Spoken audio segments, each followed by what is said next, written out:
裴大人，陛下的诏令下的一道又一道，可算把您给盼回来了。陛下身子如何？太医说，恐怕就这2日了。眼下贵妃正领着后宫妃嫔会在殿外求见。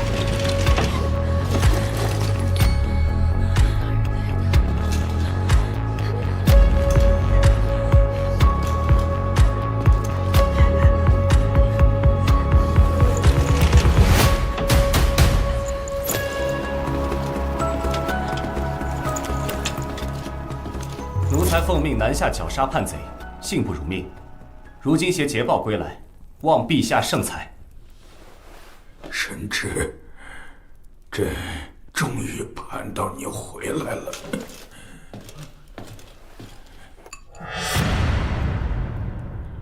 药都凉了，你们平日里就是这么伺候陛下的吗？滚！是。神旨回来，朕终于可以安心立下传位遗旨了。替朕传旨。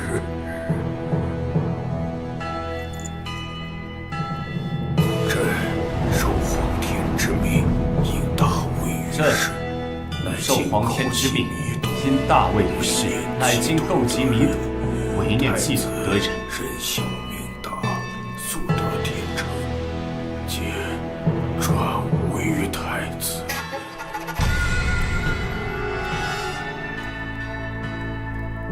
太子荒淫无道，难堪国之重任，今废除其太子之位。神旨。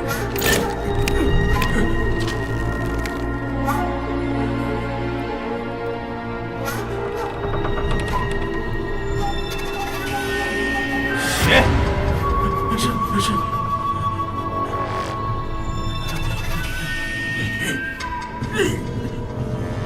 陛下，可还记得20年前皇宫的那场屠杀？你是谁？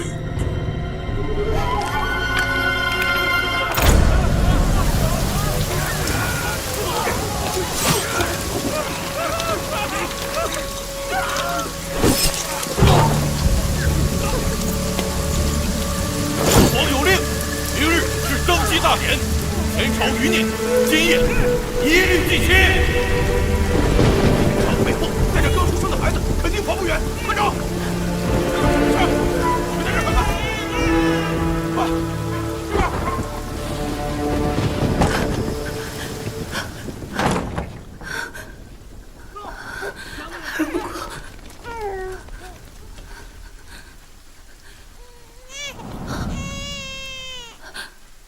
怎会有婴孩的哭声？一个后头不能留！在那边抓住他！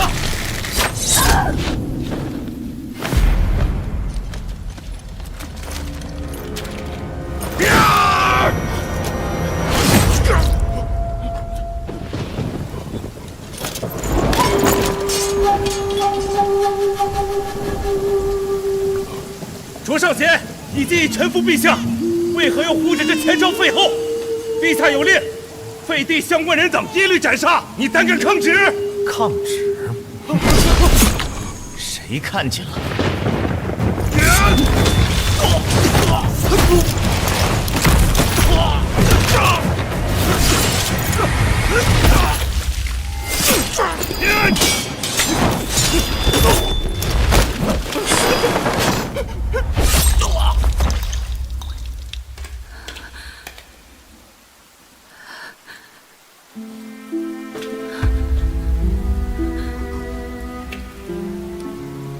娘娘，少贤，我不怪你另择明主，但望你能卡在我救过你一命的份上，放过这个孩子。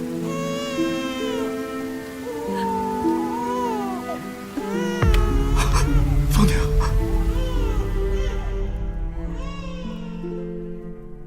你到底是谁？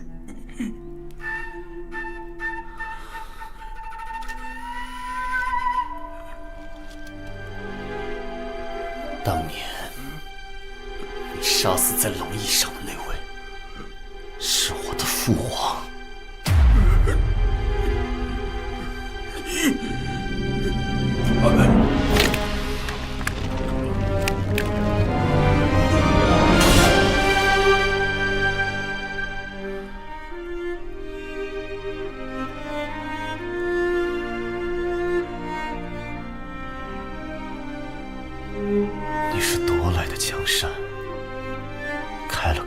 头。如今这江山一片狼藉，真是可笑的很。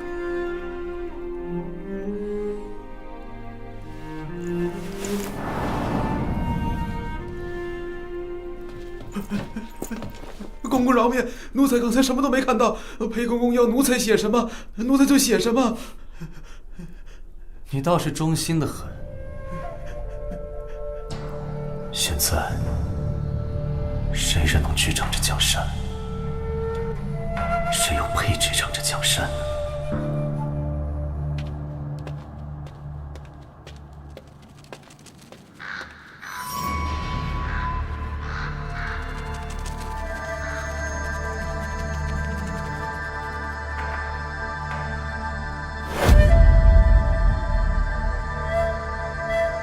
难道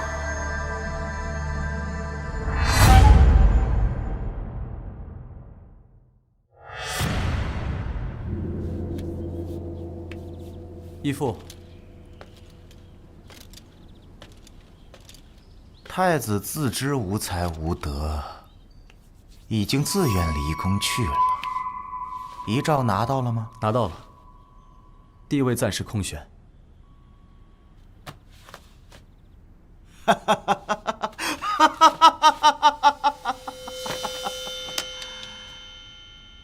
义父，接下来准备怎么做？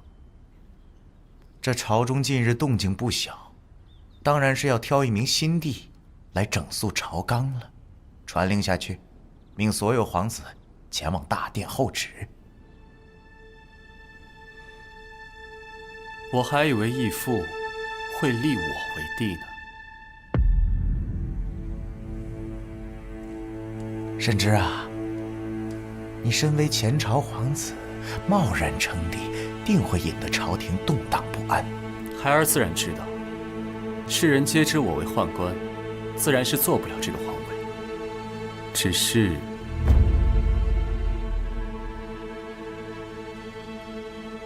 孩儿心中难免会有些失落罢了。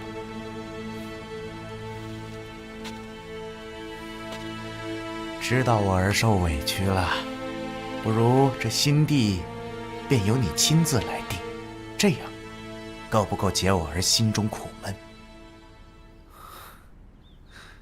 听起来倒是不错。等等，北边评判季已结束，你是不是忘记归还义林军虎符了？陛下急召而归，叛军尚有残部人虎视眈眈，待我处理干净，必将虎符归还义父。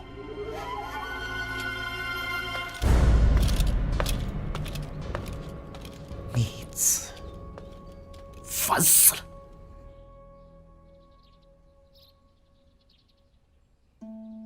姑姑，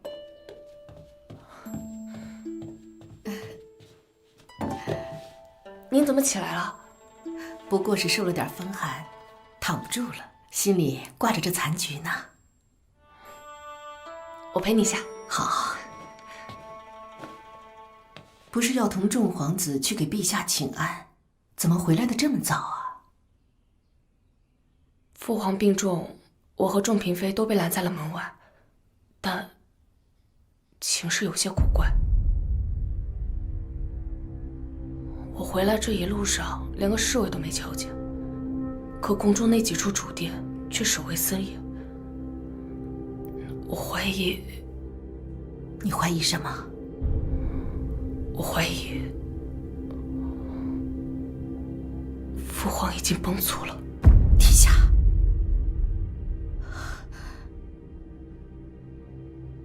殿下可将这番话说给旁人听？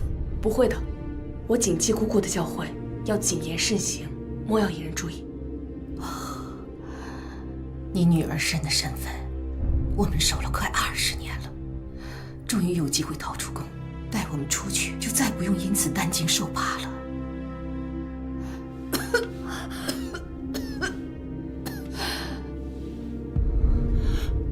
我去请太医。你们干什么？带走。姑姑，走。小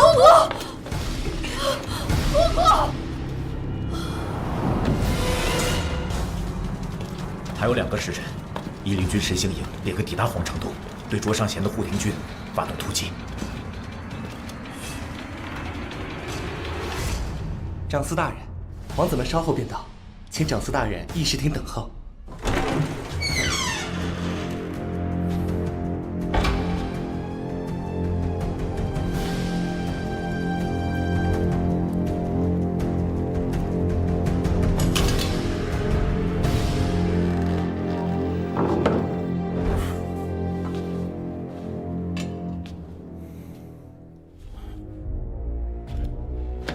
到底还要等多久？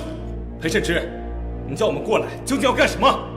陛下驾崩，太子无能，已经自请废位离宫。胡说！父皇在何处？我得见他。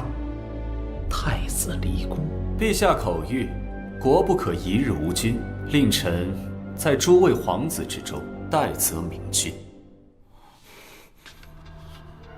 一个阉狗，也配妄议皇嗣？见玉玺如见陛下，各位慎言。陛下以武立国，所以得到这玉玺的方式很简单。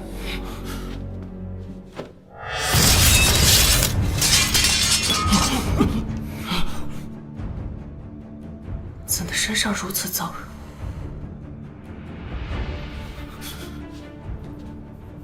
看来诸位皇子都谦让得很，可这玉玺总不能无主。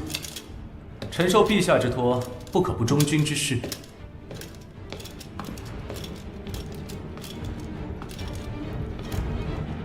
既然如此，那便由3皇子来继承大统吧。走了。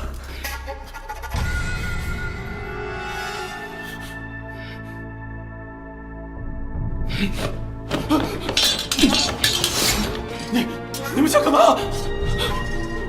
如果他们对三哥下了手，那除掉我也只是顺手的事情。我还想留着你和姑姑出宫。四哥，单论武功，你肯定是最强的。可是长幼有序，理论上二哥才应当继位。三哥和我两边都不沾，继位是不可能的。要不，你们商量一下，都是兄弟，不要手足相残啊！我弟说的对，二哥，我支持你继承大统。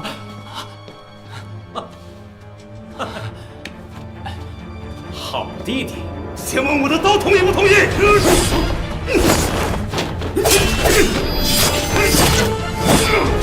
二哥小心！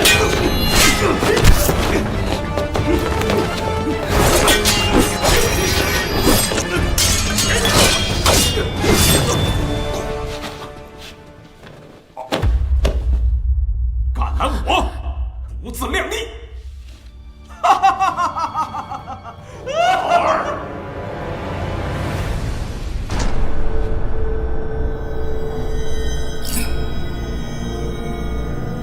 父皇，父皇，心术不正，丧尽天良，竟然谋害同国兄弟！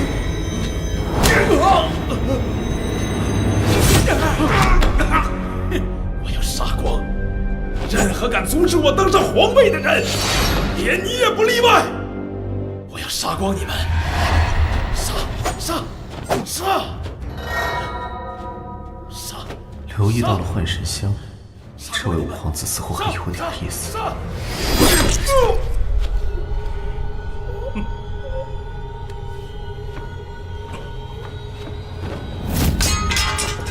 你疯了！疯？我想这皇位早就想疯了，他们都能争，为什么我不行？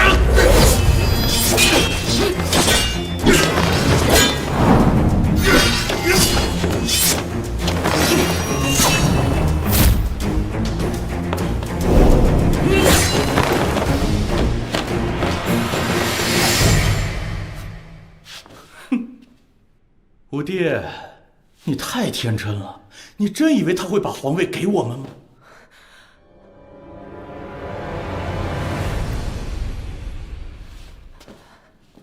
裴大人，父皇将玉玺托付给你，若玉玺损坏，看你到时候怎么和满朝文武交代。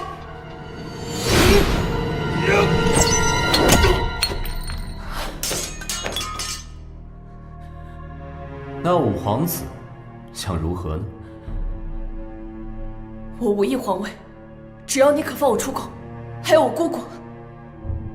哦，只要裴大人答应，我们二人永不回宫。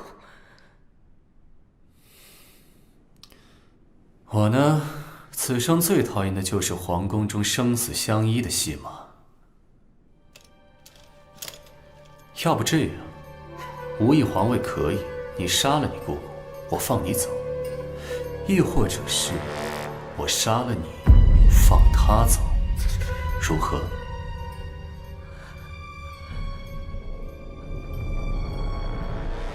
恕我都不选了。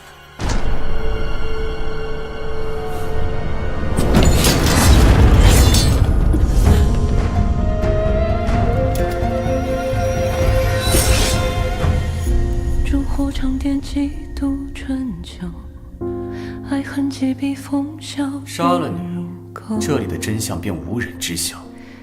只不过我现在愿意让你选择，你选还是不选？血染誓言几曲温柔，恩仇几时宿命入心头。很好。不朽，乾坤落，不问来去，不没因果。高台宗是你是我还是裴大人，不要为难姑姑。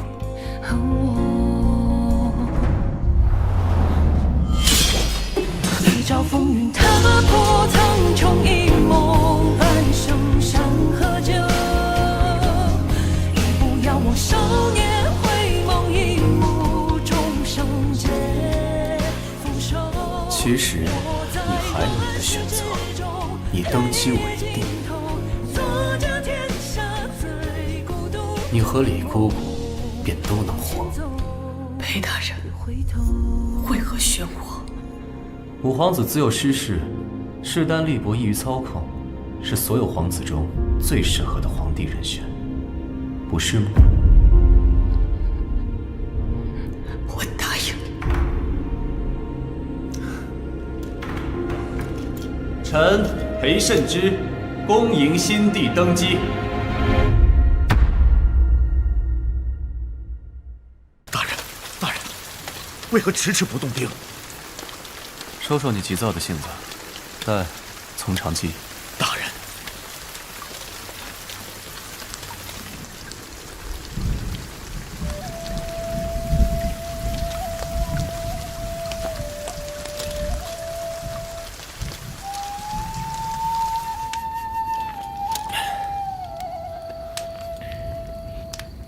大人为何不动手？大人所图之事，乃是民心所向。眼下胡廷军势力分散，是难得与卓尚贤划清界限的机会啊！神行营的兄弟们已经做好了殊死一搏的准备。说实话，我对大人的选择很失望。阿泽，你可知这次平叛死了多少人？1631人，是4368人。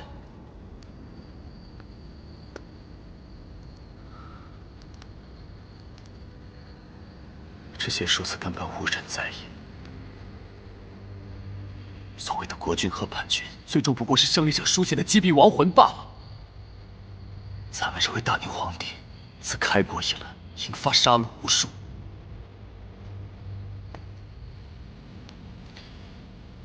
阿泽，我杀了很多的人，怨我的、恨我的、族我的，与我毫无相干之人，我杀了很多。我早就杀绝了。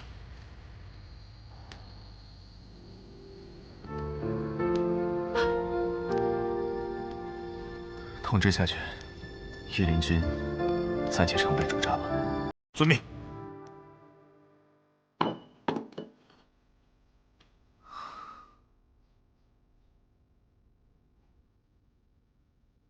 宫墙里波云诡谲，你这棵无人在意的野草，且看你能不能活过来吧。真想知道，日后你是开的鲜花，还是结的恶果。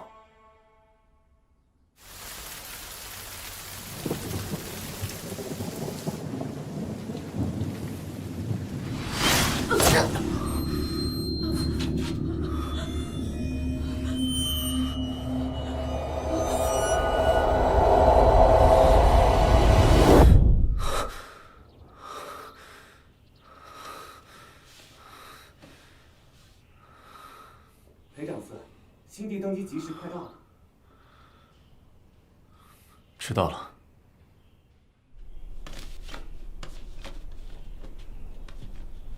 陛下，该上早朝了。知道了。陛下，奴才进来服侍您穿衣。不用。是。姑姑还病着，也不知我缠了对不对。罢了，先把早朝衣服回去再说。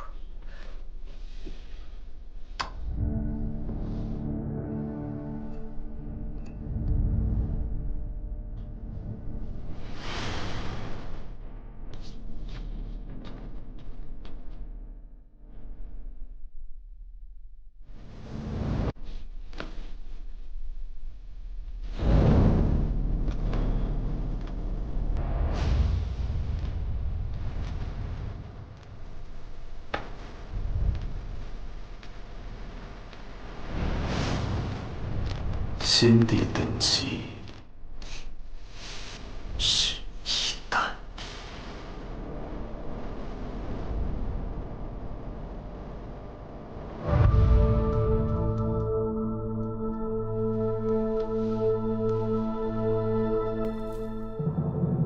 大宁皇帝令，仅于今时知告天地及皇帝位，朕深明先皇付托之重。自欲幸事至治，必当革故鼎新，保我大宁和清海晏，百姓安乐，永昌勿替，万世千秋。其余皇子，着令即刻启程复藩，不得擅自归京。朕自为良德，上赖清贤。今委擢上贤以辅弼国政之重任，擢裴慎之为御前掌印太监。助朕处理日常政务，钦此。吾皇万岁万岁万万岁！平身吧。擢辅国忠诚可嘉，特开先例，在御台侧设座，以彰显辅国之尊荣。不合理智啊！闭嘴吧！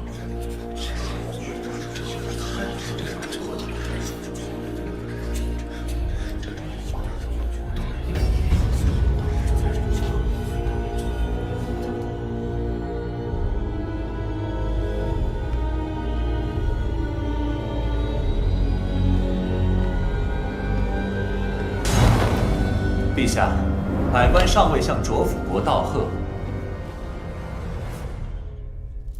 众卿，当依礼向辅国大人致贺。恭贺擢辅国！恭贺擢辅国！恭贺擢辅国！恭贺擢辅国！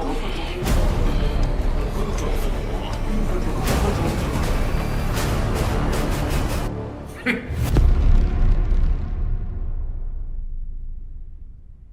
臣左都御史贺延白不跪。贺大人为何不跪？我为何要跪你一个将死之人？历史上宦官乱政，皆为逆天而行，不得善终。尔等朝臣竟向此等阉党屈膝，辱我世人之名，真乃天下笑柄。我贺延白不跪。贺大人的胆色真是令人钦佩。我辅国之职乃陛下亲封，你不跪，便是对当今陛下的藐视，是大不敬。难道你就不怕死吗？人终有一死，或重于泰山，或轻于鸿毛。若我因不贵阉人被杀，那便是我死得其所，我乐得快活。陛下若为明君，就应将这祸乱朝政的阉人父子赶出朝堂，杀之而后快。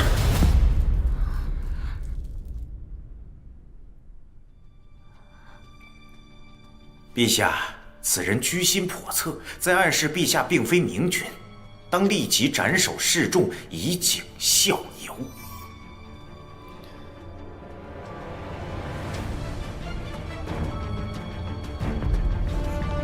陛下，陛下，陛下明鉴，恩师贺大人心系天下，绝无藐视君王之意，求陛下开恩。你一个小小的翰林院编修，这里还轮不到你说话。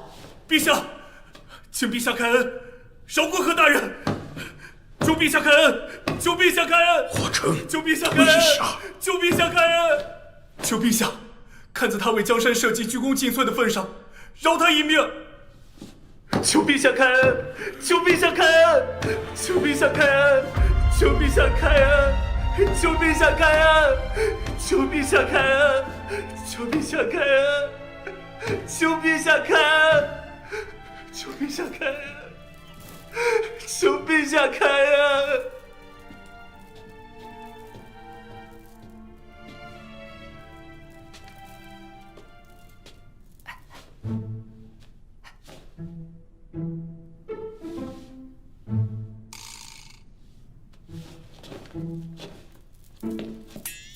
朕怎么觉得辅国大人中计了？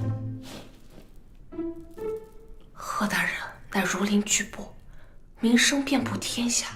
若是他因为秉公谏言被杀，我怕传出去，辅国大人会遭到群起而攻。到时候辅国大人倒了，朕这皇帝也做不成了，这不是正中他的下怀吗？来人，将贺延柏拖下去，重打10大板，革去监察御史之职。贺大人，今日起，你便告老还乡吧。叩谢陛下隆恩。辅国大人，您看这么处置可好？陛下既然已经下令，又何必来问老臣？臣拜别陛下。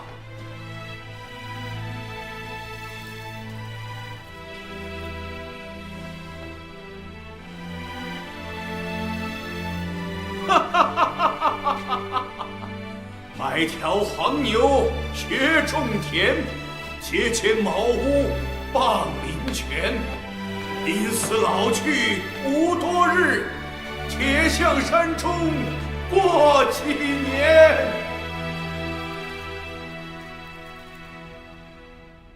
这贺延柏像茅坑里的臭石头，又臭又硬，用不得留不得，烦死了。我也是这么想的。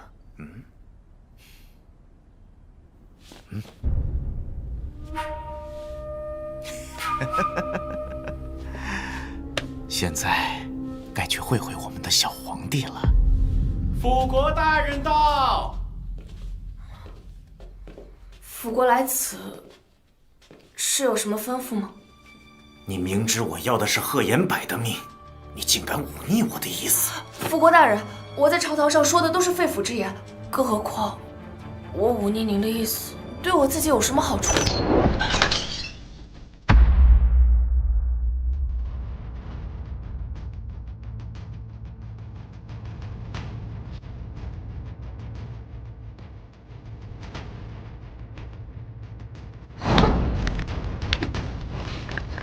你以为你当了皇帝，我就不敢杀你吗？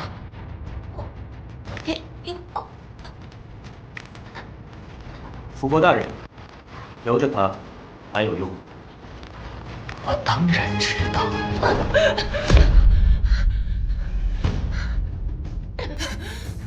我得让他知道，在这个皇宫里，究竟是谁说了算。辅国大人，我知道。你选的人，自己把他调教好。是。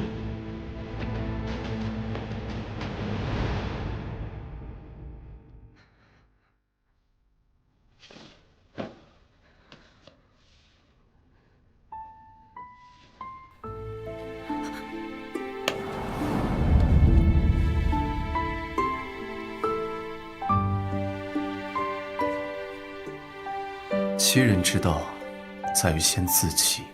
要是露出爪牙，岂不是在告诉别人，你并非是一只瘟神家猫，而是一头凶猛的野兽？裴大人，是在提醒我，还是警告我？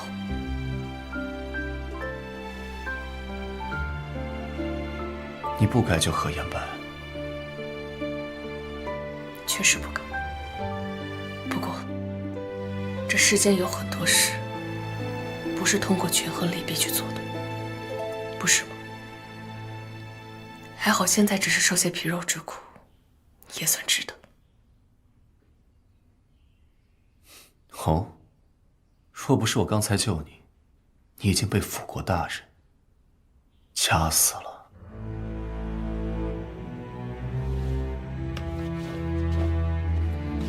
你们父子二人皆为宦官，总该需要一位傀儡皇帝来操控权势。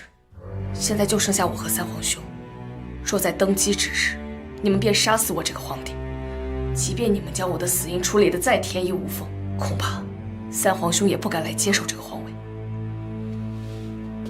所以，你们现在并不会杀我，与其说是裴大人在为我求情，不如说裴大人是为辅国大人有台阶可下。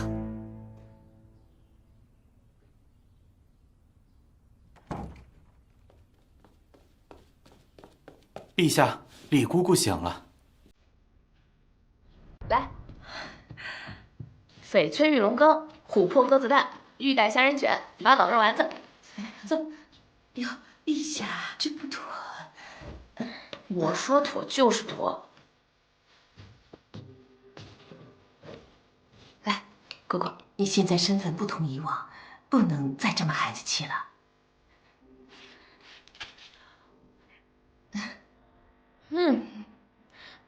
好吃。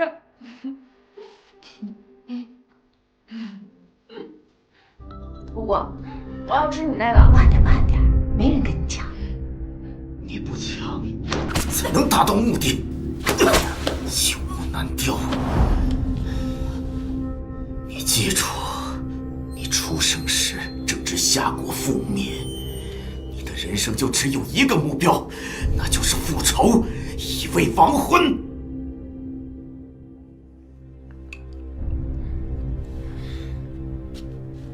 陛下慢用。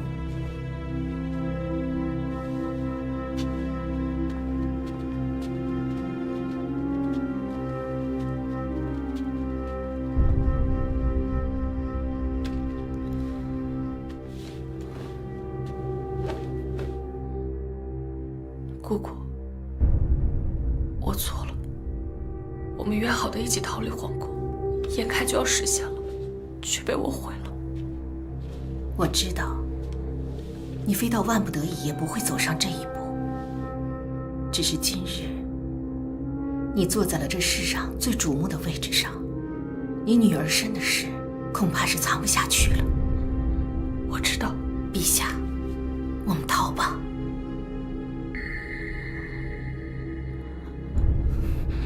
逃？怎么逃？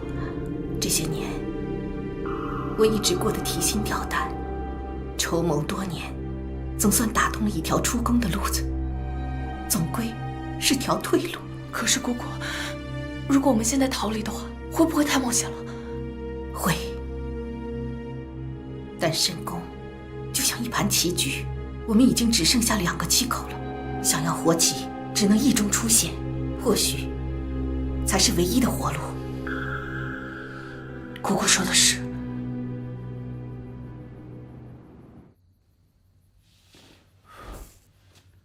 此香安神，陛下睡前可常用。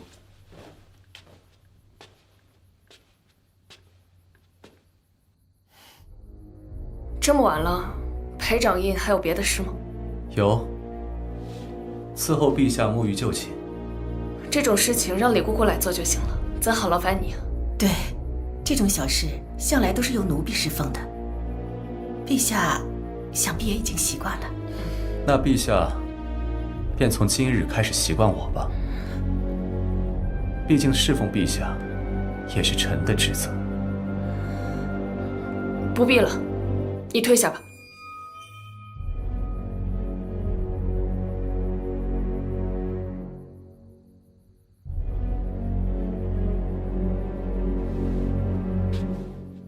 陛下这么慌张，莫非是有什么见不得人的隐秘？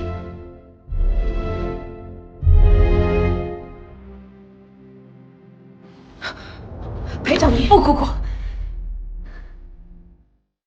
姑姑，你退下吧。陛下，我有话要和裴大人说。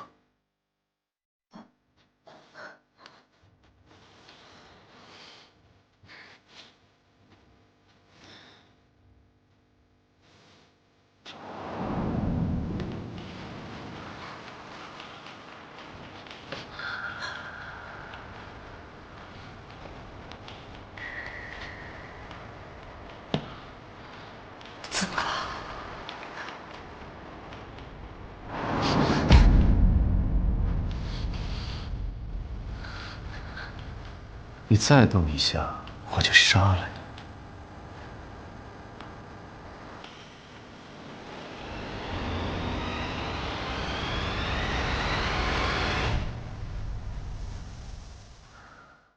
裴大人，既然说侍奉朕，那能否答应朕一个请求？啊？什么要求？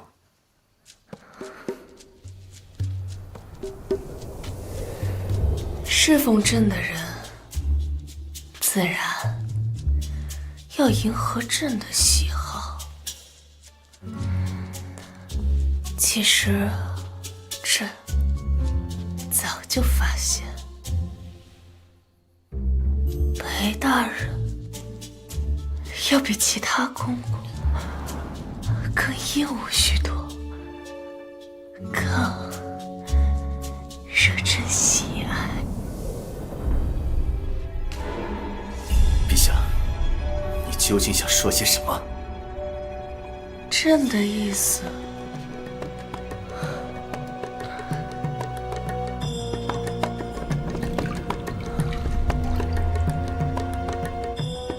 自然是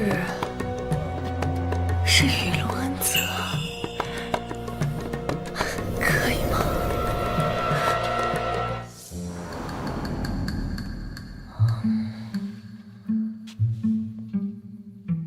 臣不懂此道，往后还是让李姑姑接着服侍陛下吧。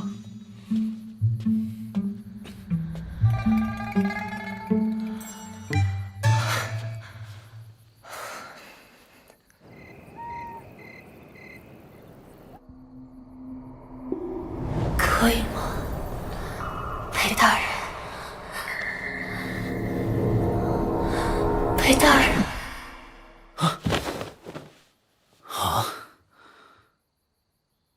裴大人，宫中有异动。快歇息吧，陛下。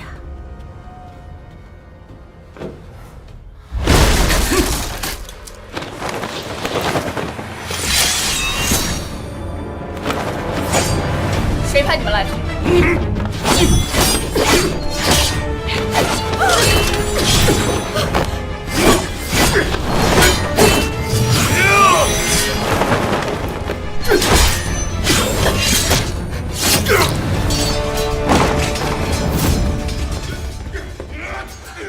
裴大人是来杀我吗？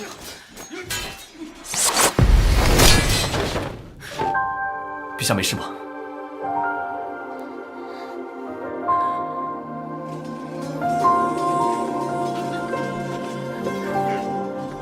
找地方躲起来。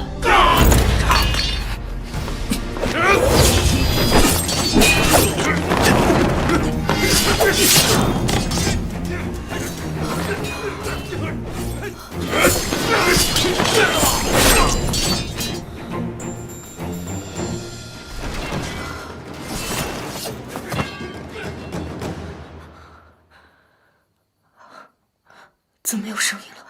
不是，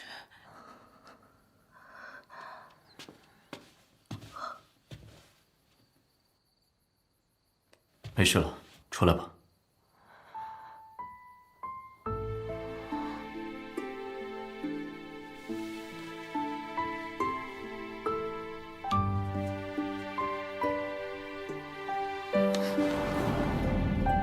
陛下，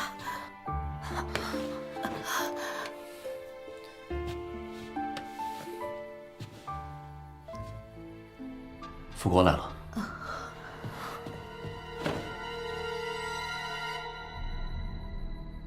陛下，今夜来了很多刺客，全是精心培养的死士，幸好宫中防备及时，否则不堪设想。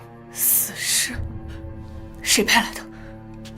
请陛下下令彻查，否则你我性命忧矣。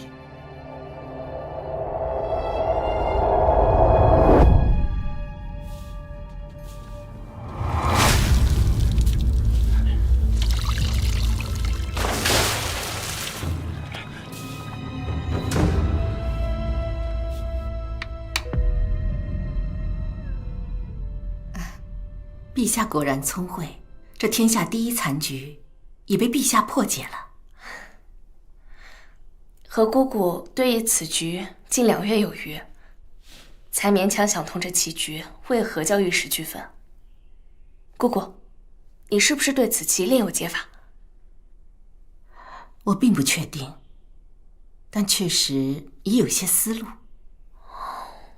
姑姑，你有没有觉得今日宫里异常安静？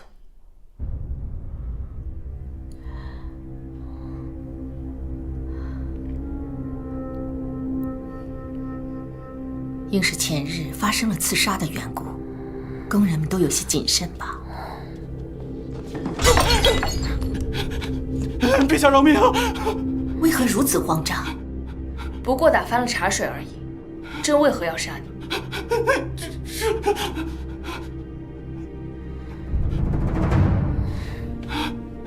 你不说，朕便真要取你性命了。奴才不敢说，陛下饶命！陛下饶命！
是。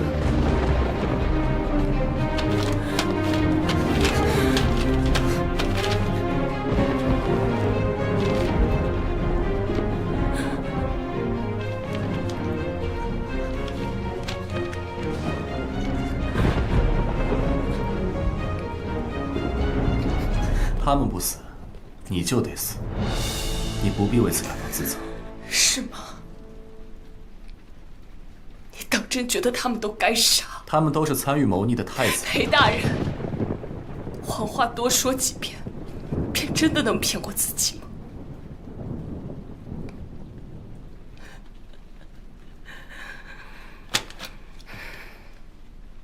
好，那他们便都是该死之人。张延庆，川西巡抚，未解水患，身先士卒跳入堰口疏鱼，几乎舍了命，才救下了2江百姓。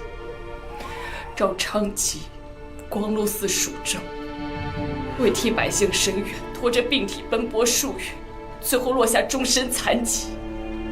沈汉文平西府守将，为了抗燕兵入侵，3个儿子都死在了战场上，他一夜白头。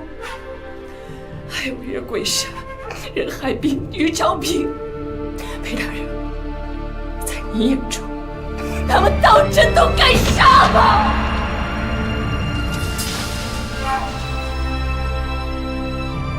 是，他们都该杀。陛下，如今你身处高位，判断一个人该不该杀，并不是看他政治上写了什么，而是他是否站在你身边，成为你统治天下的利器。可他们曾经都是为国分忧、为民解难的一方良臣，是什么让他们忘记了胸中的抱负？是什么让他们被逼站队？是这个凉薄的事和混沌不堪的大宁。他们就算是错，那也是大宁的错，是你们这些祸乱朝纲、只手遮天、换党的错，也是真的错。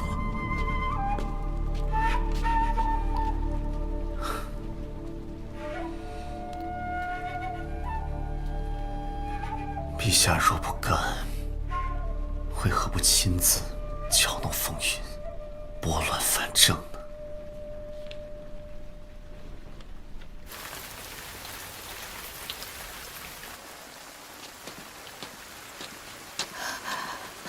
裴大人，裴大人，李姑姑找我何事？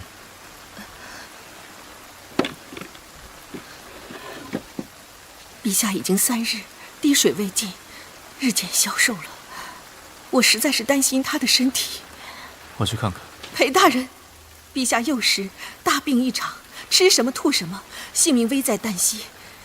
后来，奴婢拜托探亲工人带回了城外秦安乡12糖水铺的豆花乳，陛下吃了以后，病气去了大半。可否拜托裴大人帮忙，请人带回？你敢差遣？奴婢不敢。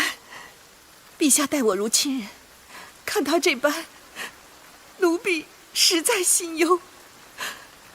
但奴婢在这宫里，实在不敢相信其他人，唯独裴大人在宫中会照拂我们主仆，且能够在宫内外来去自如，所以奴婢才斗胆开口。求你了，求你了，求你了，求你了！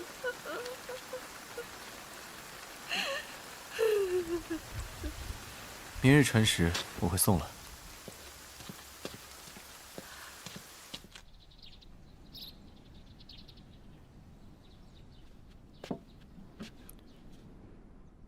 陛下，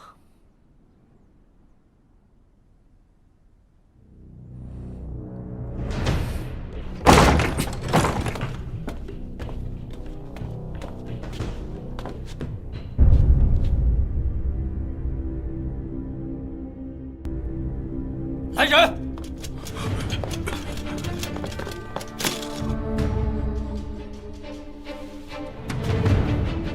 昨夜可有人进出？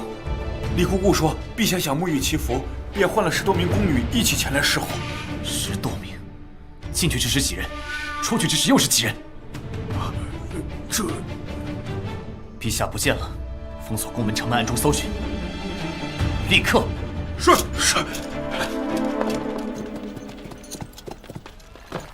情况如何？裴长业，宫门城门都已封锁，暂未发现陛下踪迹。今日出城之人的通关名册呢？通关名册。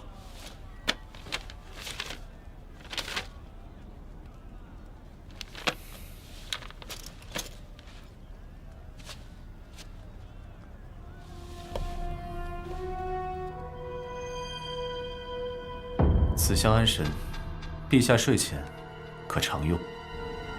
这追魂香还是派上用场了。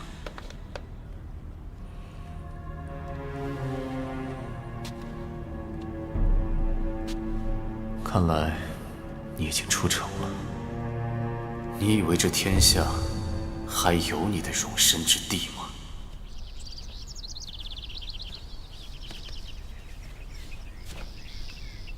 姑姑，暂时没有发现什么动静，我们歇会儿吧。来，喝水，喝水。我们某时便已出城，循着这山路赶了大半日路，想来他们一时也不知道我们往哪个方向走了。那我们歇会儿吧。好。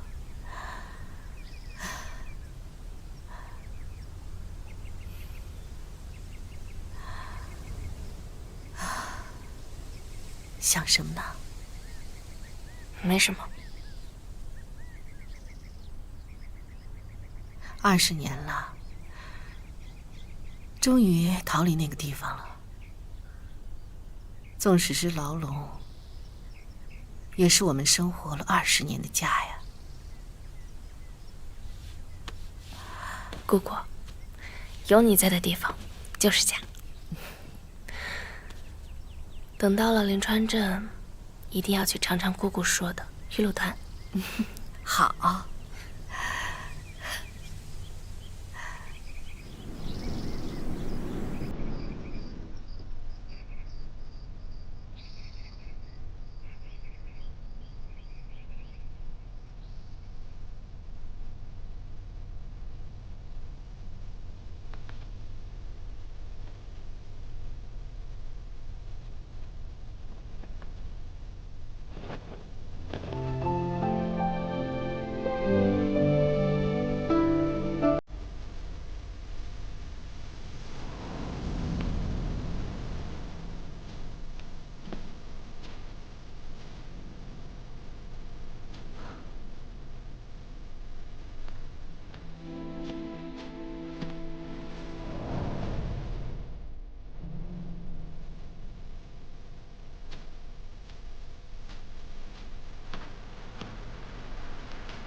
我抓到这只羊的时候，有一头狼想抢我的猎物，就学老虎叫，嗷嗷，竟然把狼给吓跑了。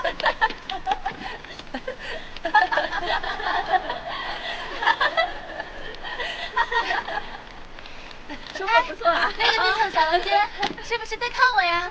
啊？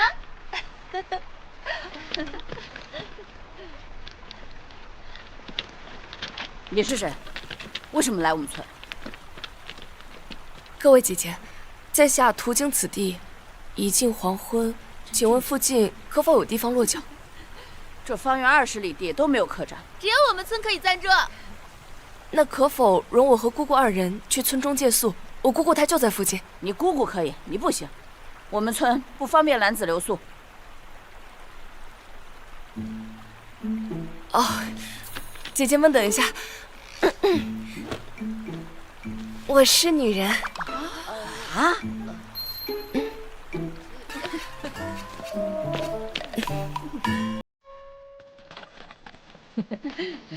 我回来了，饭做好了没啊？饿死！回来了，哎。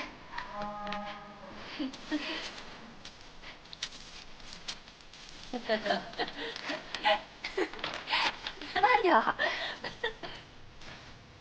有点不舒服。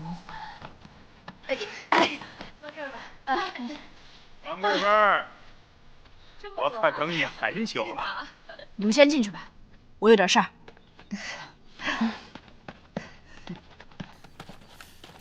哎，哎呦，拿着，拿着。哎，别动我妹子，什么德行？挺大老个喜欢欺负小姑娘。 你呀，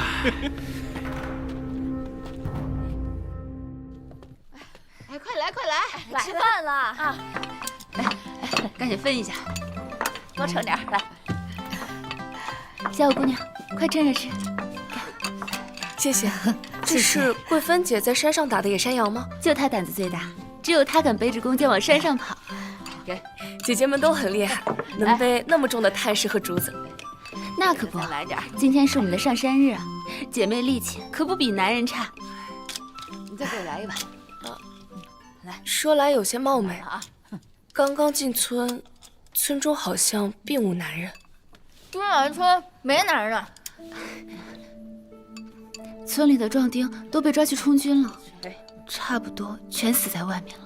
官府还把我们的地占了，我们自己的地现在还要给他们交租才能用，他们还肆意涨租，这样荒唐的事，天底下都没见过几件。妹妹嘴碎，莫怪莫怪。如今村里只剩下小土豆的那块地了，别看他年纪小，可是唯一的男丁，是咱们军来村的小村长呢。我是村长。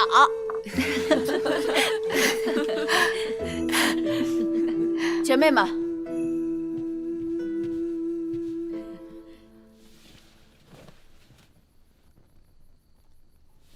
孙大强同意帮我们向乡绅说说情，我们的田租可以暂缓些时日了。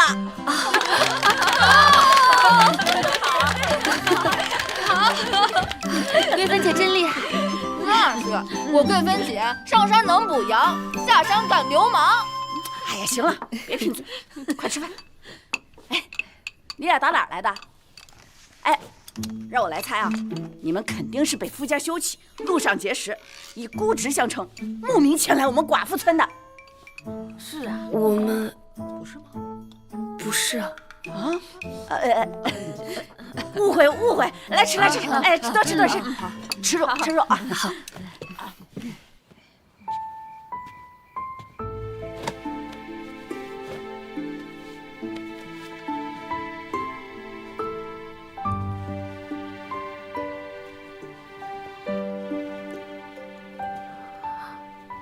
她竟然是女人。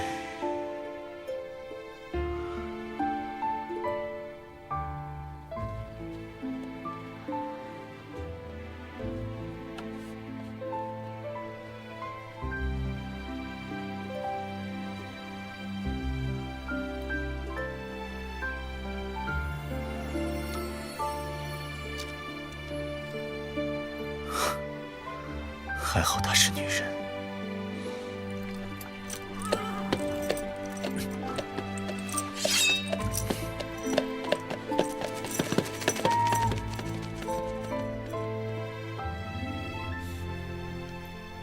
忍一下，这样好得快些。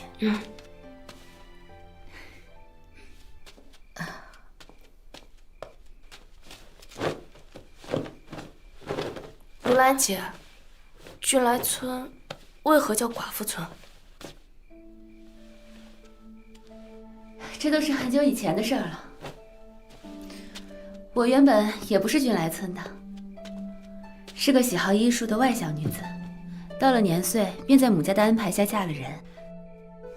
但行医救人，定少不了抛头露面，结果引来了很多闲言碎语。夫家嫌我不守妇道，将我休妻；母家嫌我坏了名声，将我拒之门外。走投无路下，便去投河。是桂芬姐把我拉了回来。慢点啊！有啥想不开的？有啥看不开的啊？傻胚子，受欺负了，我帮你出气。你要是没去处，就跟我回村。以后谁胆敢欺负你，我绝不饶他。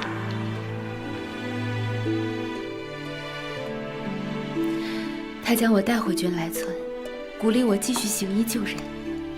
在这里，大家把我当成真正的大夫。这件事不知怎的被宣扬了出去。再加上兵役那场大祸，10里8乡的姐妹们便相继前来投奔，慢慢的就形成了寡妇村，大家互相陪伴，互相依靠，就这样共度余生，真的挺好的。等我以后老了，说不定还有机会加入你们呢。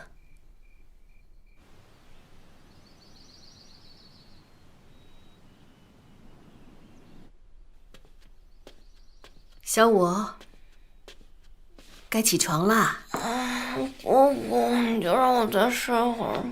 我知你昨天累坏了，可是已经快50了，先起来吃点东西。救命啊！快杀人了！杀人了！快杀人了！撒开！你快撒手！我咬人了！你们凭什么杀人？孙大少，你昨天才收了我的银子，今天就不认账，你还是不是男人？哎，就是。这事儿可与田租无关啊，我只是带胡老爷过来。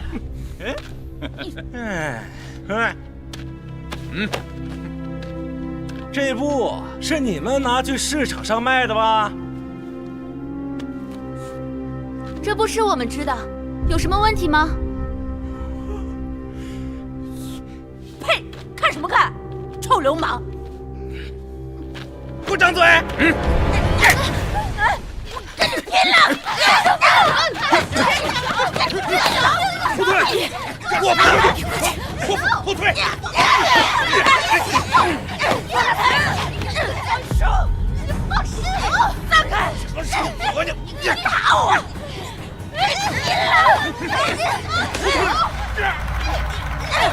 大爷你们啊！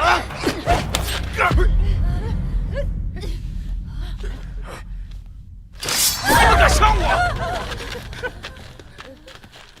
我们没有啊，而且是你们先动的手。你们怎么能来村里随便就抓人呢？还有没有王法了？对呀，我现在告诉你们，秦南县新颁布了政令，没有试券，不得私售布匹。整个秦南就胡全老爷一家独售，你们私下售卖，这就扰乱市场，抓你们那是理所应当。现在还敢伤人，罪加一等。带走。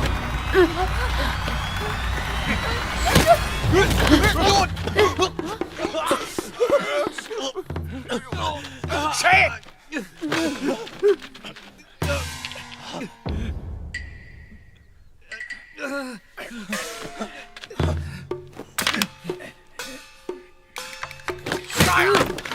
这大白天的，佛祖显灵了。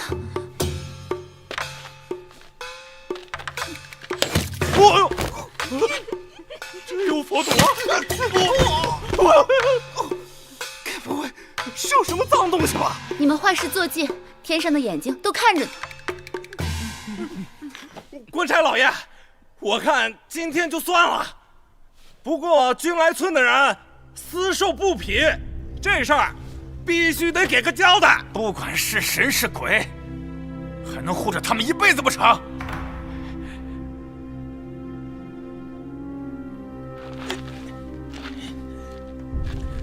走。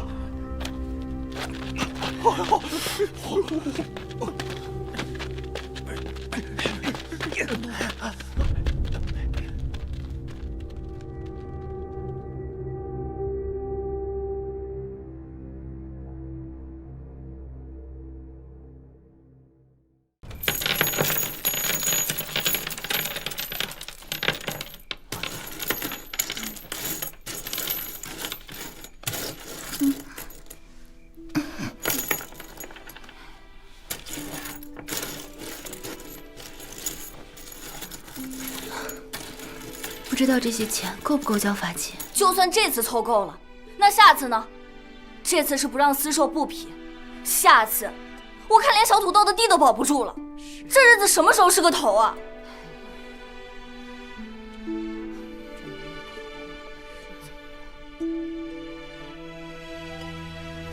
没事儿，大不了就全部租田种。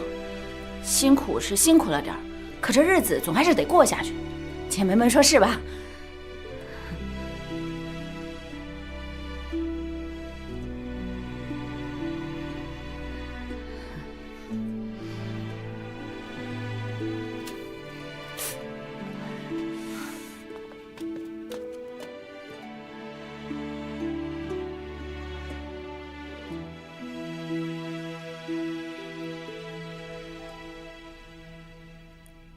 曾经，我整日都提心吊胆，只为一线生机。我想着，宫墙外的世界，就算是生计辛苦，但也少了尔虞我诈，不必为了性命而担忧。可是如今，我站在宫墙外，才发现仇毛误国豺狼当道，宁舍竟以凋敝致死。君来村的姐姐们，她们因为女子不能拥有土地，在夹缝中艰难求生，而我却什么也做不了。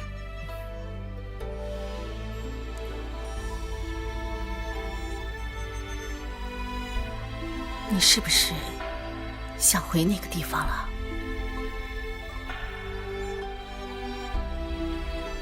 回不去了。收拾一下，我们立刻启程。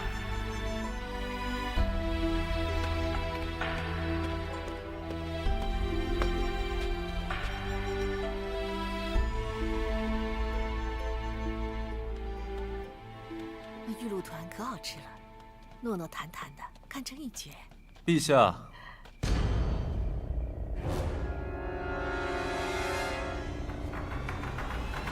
玩够了，该回宫了。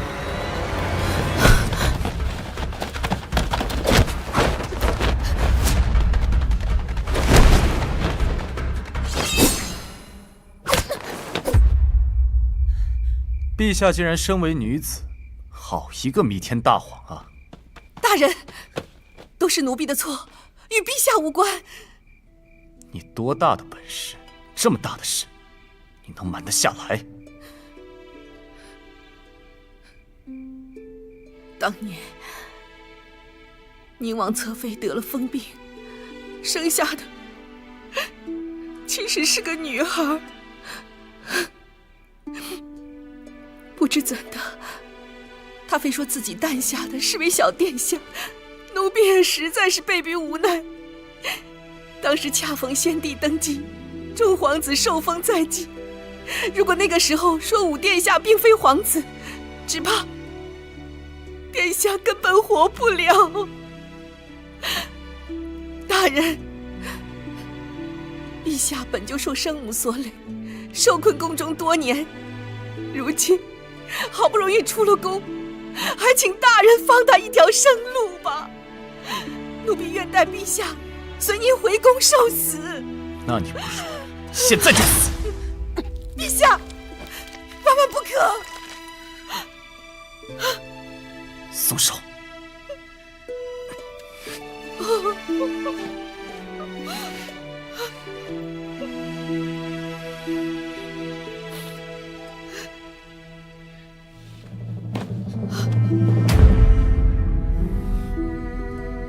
裴大人，求你放过姑姑。大人，都是奴婢的错，是奴婢撒的谎。大人，求您放过陛下，求求您了！堂堂天子，竟下跪求人！我以为你有多大本事，那天在御书房骂得如此义愤填膺，结果你就这么逃出了宫。我真是高看你了，软弱！陛下，陛下！裴大人，如您所查，我是女子，在这宫中本就如履薄冰，自保都难，无暇顾及他人。女子又如何？这便是你的借口？原来你如同那些人一样，自私自利。你真是让我失望。小舞姐姐，小舞姐姐，小舞姐姐。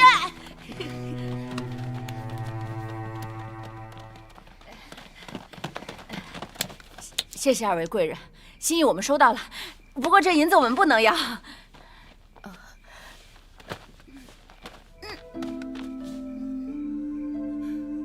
这是我缝的，耐穿，而且特别软，不磨脚。不嫌弃的话，就带上吧。谢谢，我很喜欢。那我们先回去了，各位有空再来村里做客。嗯，走。走了，走。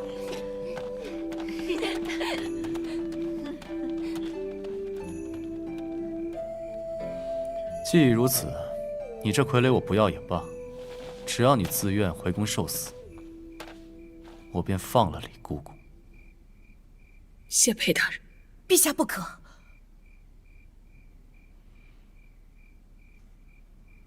回宫之前，能否再让我完成一件事？你别想着逃跑。我绝不会。谁敲的邓文果？我。这哪来的毛头小子？不知道啊，真是不是天高地厚。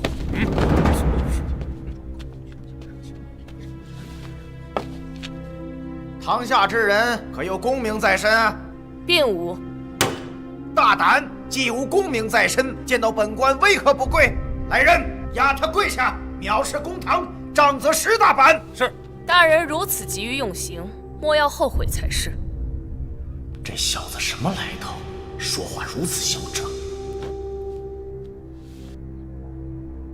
那你说说，为何击打邓文国？我要状告乡绅胡权，横行霸道，欺压妇女。你可知胡权是谁？竟敢来此状告？我话还没说完，你急什么？秦南县新政没有事劝不得私售布匹，可是大人所颁发。终于有人来说这新政了，不知什么来头。这政令可是断了我们的生路。肃静！无规矩不成方圆，明确政令才能更好的管控布施。所以，我还要状告秦南县县令曹守仁。你说你要告谁？告你，曹大人。大宁律例第274条，地方官吏不得私设政令法规。你私自颁布新政，与乡绅胡权勾结垄断布匹市场，门外的民怨，大人可曾听见？况且，农田的租金朝廷都有定额，你却纵容胡权肆意涨租，使军来村佃农不堪重负。我要告，正是你们2人。师爷，劳烦记清楚一点。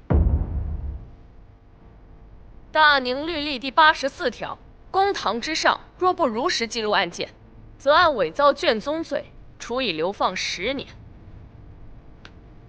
大人，你可认罪？你大胆！我堂堂县令认什么罪？若依你所言，大宁律例第106条，百姓饥能闻鼓申冤，先杖打30大板。哦，那便打吧。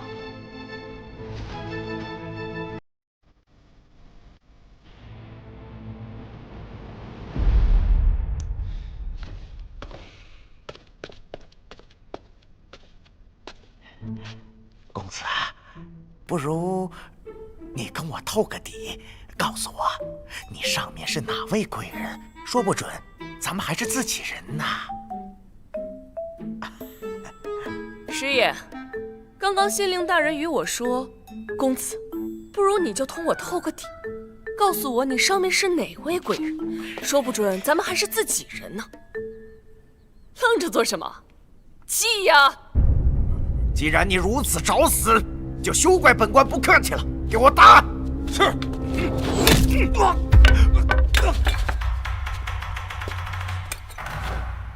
好大的胆子！你有几个脑袋，敢对他动手？下官参见内廷司掌印大人。这位是掌印，那这位是？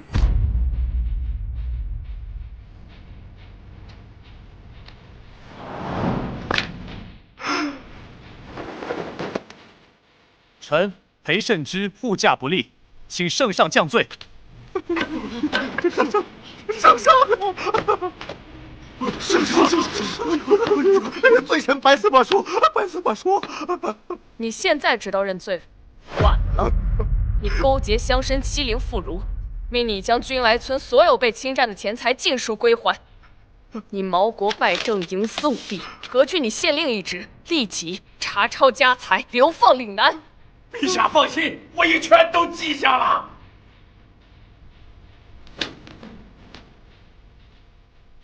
最后，朕以天子令，追加你及相关人等30大板的惩罚，就在军来村村口执行。好，陛下圣明，陛下圣明，行刑！